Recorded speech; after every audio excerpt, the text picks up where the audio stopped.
Hello बच्चों, कैसे हैं आप लोग?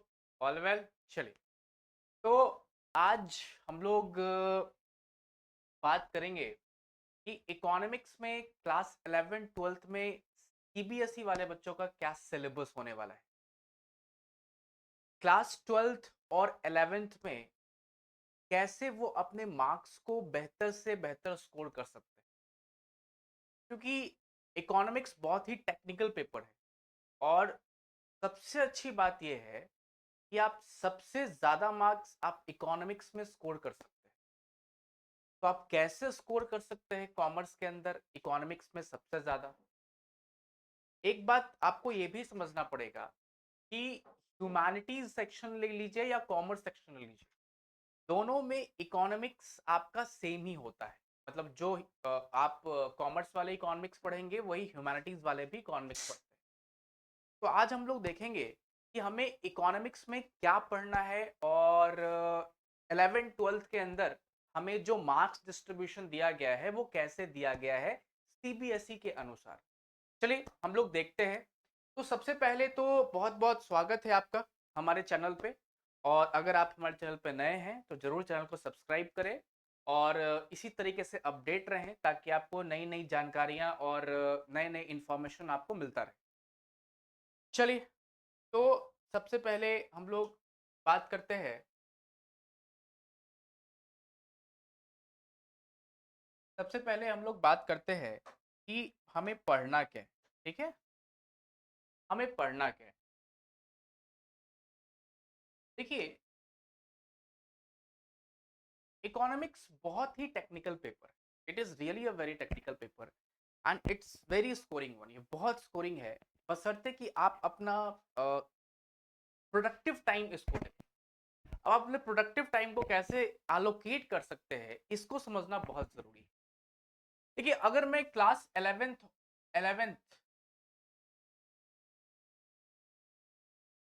और 12th की बात करूं,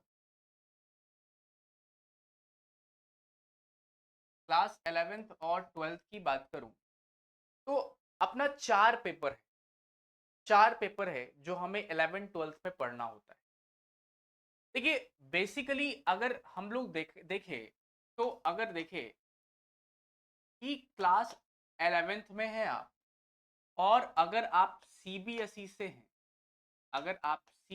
हैं तो आपको दो पेपर इकोनॉमिक्स के अंदर पढ़ना होता है। अब ये कौन कौन सा पेपर पढ़ना होता है इसको देखेंगे। सबसे पहले तो आपको पढ़ना होता है स्टैटिस्टिक्स। क्या पढ़ना होता है? स्टैटिस्टिक्स। दूसरा जो आपका पेपर है दूसरा जो आपका पेपर है, अगर आप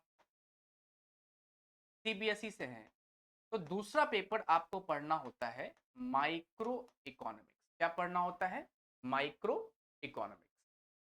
अगर आप क्लास 12 से हैं और सेम आपने सीबीएसई बोर्ड से ही अपना नामांकन कराया है तो आपको यहाँ पे भी दो पेपर पढ़ना होता है। The first paper is macro macro economics and the second paper is Indian economy. और दूसरा जो पेपर है आपका वो है इंडियन इकोनॉमी। तो अभी फिलहाल अपने वीडियो को सीबीएसई तक ही सीमित रखते हैं और सीबीएसई बच्चों पे ही सेंट्रिक करते हैं अपने वीडियो। तो क्लास 11th में सीबीएसई वाले बच्चों को दो पेपर पढ़ना है। दैट मीन्स स्टैटिस्टिक्स पढ़ना है और माइक्रो पढ़ना है। और जो 12th में है उन्हें पढ़ना है मैक्रो और दूसरा पढ़ना है इंडियन इकोनॉमी। अब अगर देखते हैं कि किस प्रकार से मार्क्स का डिस्ट्रीब्यूशन है बोर्ड्स के अंदर सीबीएसई के द्वारा, किस प्रकार से कितने चैप्टर्स आपको पढ़ने हैं और किस चैप्टर में कितना मार्क्स अलोकेशन है, इसको जरा समझेंगे हम लोग। चलिए, तो इसको समझते हैं। देखिए, 2023-24 का जो सिलेबस है अपना, सीबीएसई ने जो दिया है उसके अनुसार हम बात करेंगे कि सीबीएसई ने क्या बताया है। देखिए, कह रहा है कि learners are in a position to understand abstract ideas. मतलब आपके सिलेबस से तो क्वेश्चन रहेगा ही, कुछ क्वेश्चंस कुछ क्वेश्चंस आपको किस फॉर्म में आ सकता है, उस आइडियाज जो कंसेप्ट आपको पढ़ाया जा रहा है उसके इंप्लीमेंटेशन के फॉर्म में आ सकता है। मतलब असर्शन रीजनिंग क्वेश्चंस आपसे पूछे जा सकते हैं, आपके व्यूज किसी भी चीज पे आपसे लिए जा सकते हैं कि आपने कितने अच्छे तरीके से उसको समझ में आपने रखा है। दूसरा, आपके थिंकिंग पावर, आपके परसेप्शन को टेस्ट किया जाएगा, आप कितने अच्छे से सिस्टमैटिक वे में लिख सकते हैं उसके बारे में बताया जाएगा। तो मतलब आप स्टैटिस्टिकल टूल्स के साथ साथ किस प्रकार से अपने प्रैक्टिकल लाइफ में इस सब्जेक्ट का इस्तेमाल कर सकते हैं विथ कम्युनिकेशन एंड इंफॉर्मेशन, ये सीबीएसई आपको टेस्ट करेगी। तो चलिए सबसे पहले देखते हैं कि किस प्रकार से अपना 11th का सिलेबस है। 11th का सिलेबस में है, देखते हैं क्या है। सबसे पहले सीबीएसई ने बोला है कि क्लास 11th में वो थ्योरी रखेंगे 80 मार्क्स का। ठीक है, इनका सबसे पहला पार्ट, जैसा कि मैंने आपको बताया कि सबसे पहला पार्ट जो है वो है इनका स्टैटिस्टिक्स।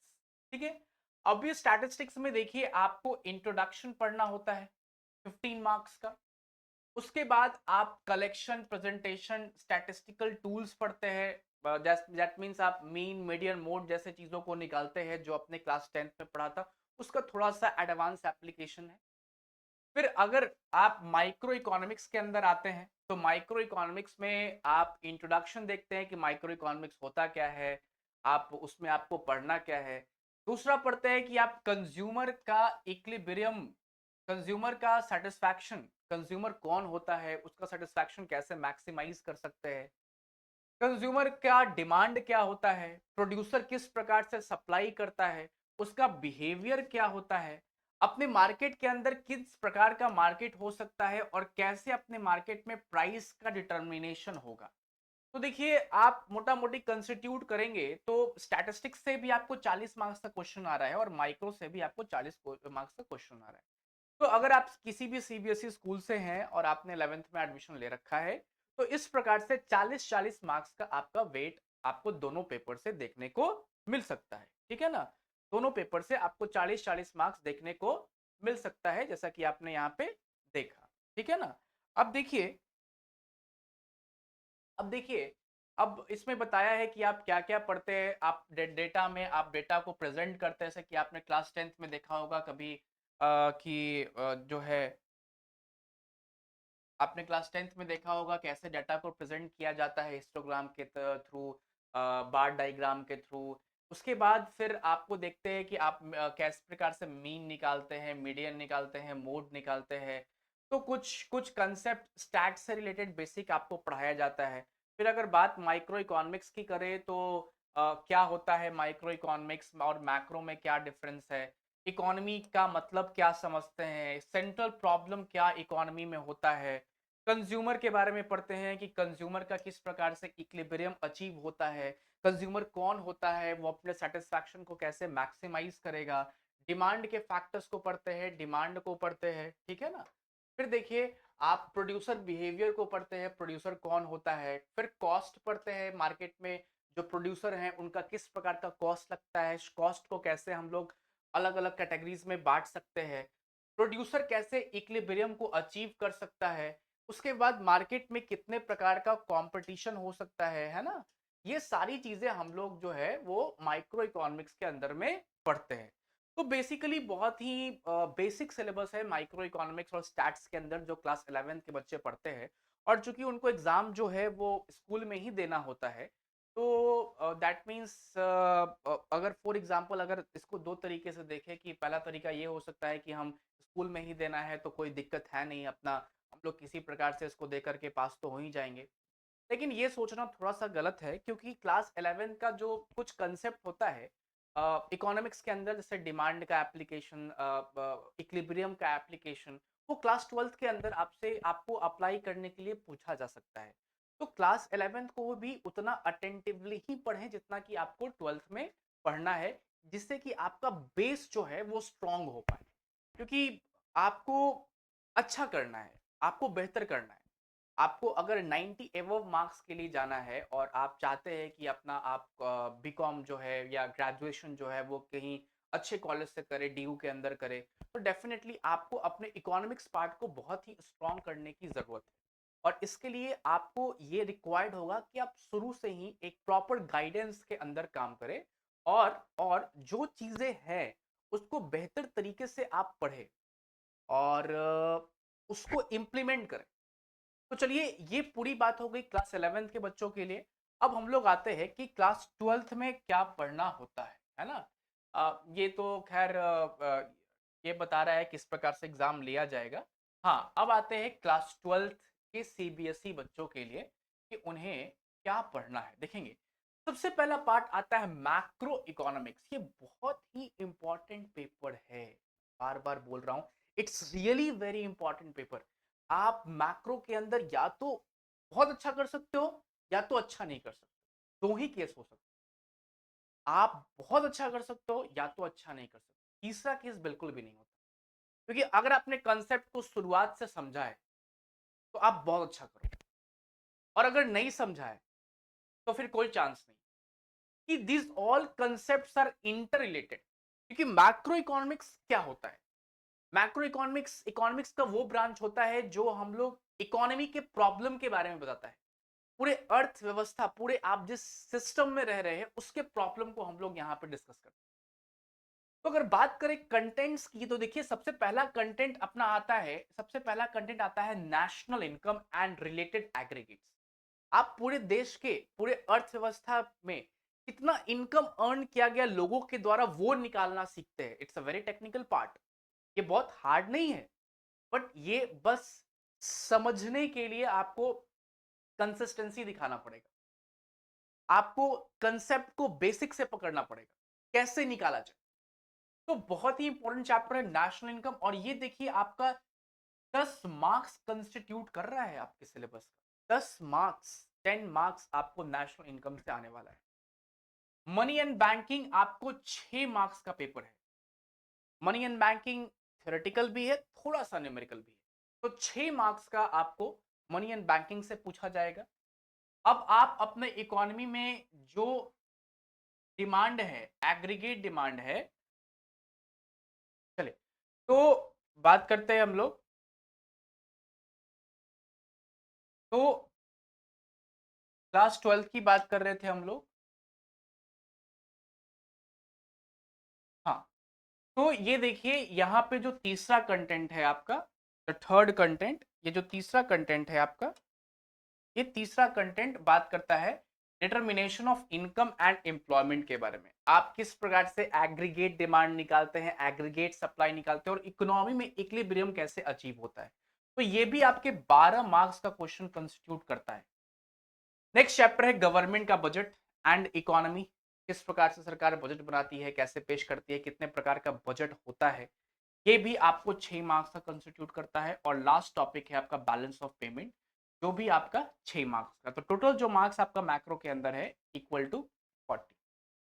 तो इसमें आप आसानी से you can easily achieve 40 marks if you are consistent enough. अगर आप कंसिस्टेंट हैं तो आसानी से इसमें आप 40 में 40 भी अचीव कर सकते हैं। बट उसके लिए आपको टेक्निकल पार्ट्स के इकोनॉमिक्स को समझना। नेक्स्ट पेपर आपका totally theoretical base. Totally theoretical, आप जितना पढ़ेंगे, जितना लिखेंगे, उतना ही ज्यादा आपको मार्क्स मिलेंगे। देखिए, पहला टॉपिक बोलता है कि आफ्टर इंडिपेंडेंस भारत में क्या स्थिति थी, कितनी गरीबी थी, कितना अनएम्प्लॉयमेंट था। ये पहला टॉपिक आपको बोलता है। और 1991 में इकोनॉमी के अंदर जो रिफॉर्म हुआ उससे भारत पे क्या असर पड़ा। तो ये 12 मार्क्स का आपसे ये क्वेश्चन पूछा जाएगा। 12 मार्क्स का ये टॉपिक है। भारत के अर्थव्यवस्था में किस प्रकार का चैलेंजेस फेस किया जा रहा है, कितनी पॉवर्टी है, कितनी अनएम्प्लॉयमेंट है, कितना हमारे यहाँ जो है वो इन्फेंट मोर्टेलिटी रेट है, बर्थ रेट है, ये कौन कौन से चैलेंजेस अभी इंडिया फेस कर रहा है हेल्थ सेक्टर में, एजुकेशन सेक्टर में, ये सारी चीजें आपको पढ़नी होगी। और तीसरा टॉपिक है, आप अपने नेबरिंग नेशंस मतलब चाइना, पाकिस्तान और इंडिया का कंपैरिजन किया जाएगा कि आप कहाँ पे स्टैंड कर रहे हैं, और चाइना आपसे कितना आगे निकला है और क्यों निकला है। ये तीनों कंपैरेटिव स्टडी रहेगी। तो ये टोटल आपका थ्योरेटिकल पेपर है और ये भी 40 कंस्टिट्यूट करेगा। तो इन दोनों पेपर को आपको कंबाइंड वे में पढ़ने की आवश्यकता पड़ेगी, मतलब आप दोनों में से किसी को नहीं छोड़ सकते, बट आपको एक प्रॉपर बैलेंस करके चलना पड़ेगा कि आप कैसे अपने मार्क्स को मैक्सिमाइज करें। देखिए, अगर मैं मैक्रो के पार्ट को देखूं तो देखिए, ये दोनों चैप्टर मतलब एक नेशनल इनकम और एक एग्रीगेट डिमांड, ये आपको टोटल मिलाकर के हो जा रहा है 22 मार्क्स का क्वेश्चन, मतलब 40 में 22 मार्क्स का तो यही हो जा रहा है। फिर देखिए, मनी बैंकिंग को कंस्टिट्यूट करे 6 मार्क्स, तो ये आपका 28 हो जा रहा है, 28 हो जा रहा है। तो अगर आप ये तीन चैप्टर कंस्टिट्यूट कर लेते हैं तो आपका मोर देन 75% मार्क्स तो यही आ जा रहा है, इसी का है।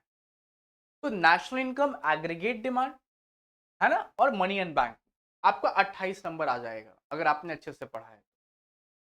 लेकिन अपने को पढ़ना सारा है, टेक्निकली सारा पढ़ना है, और आप सबसे बड़ी बात है कि इकोनॉमिक्स में full out of full marks भी ला सकते हैं। यहाँ पे आपके राइटिंग स्किल को टेस्ट किया जाता है, आप कितना मेमोरेबल पावर है आपका, और आपका राइटिंग स्किल कितना अच्छा है, ये इंडियन इकोनॉमी के अंदर टेस्ट किया जाएगा। तो आप कंसिस्टेंट होकर के इन दोनों टॉपिक्स पे काम करें, इन दोनों टॉपिक्स पे कंसिस्टेंटली काम करें, तो डेफिनेटली आपको बहुत अच्छा रिजल्ट देखने को मिल सकता है। बट फॉर दैट आपको घर पे अच्छे डायरेक्शन का जरूरत पड़ेगा, ताकि आप कैसे इसमें इंटरेस्ट बना सकते हैं, इसको आपको ध्यान में रखना पड़ेगा। तो आई होप कि आपको समझ में आया होगा कि आपको 11th और 12th के सिलेबस में इकोनॉमिक्स के अंदर क्या पढ़ना है और किस प्रकार से आप अपने मार्क्स को बेहतर कर सकते हैं। इसी प्रकार के यूजफुल इंफॉर्मेशन के लिए आप चैनल पे बने रहें, और जितना ज़्यादा हो सके आप अपने स्टडीज़ को बेहतर करते रहें। तब तक के लिए थैंक यू।